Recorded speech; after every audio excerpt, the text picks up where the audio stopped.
लक्ष्मी बोली कानू के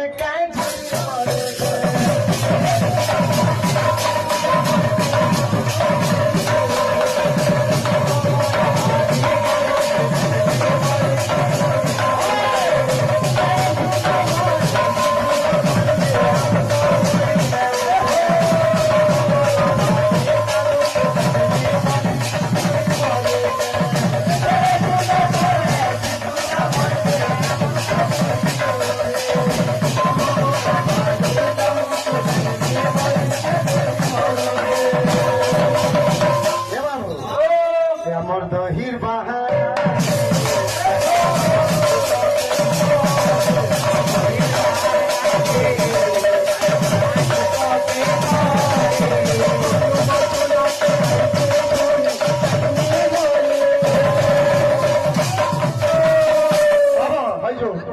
বিরোধা পদে বিরোধা পদে হো হো পদে একটি দুরিয়া দুরিয়া রহি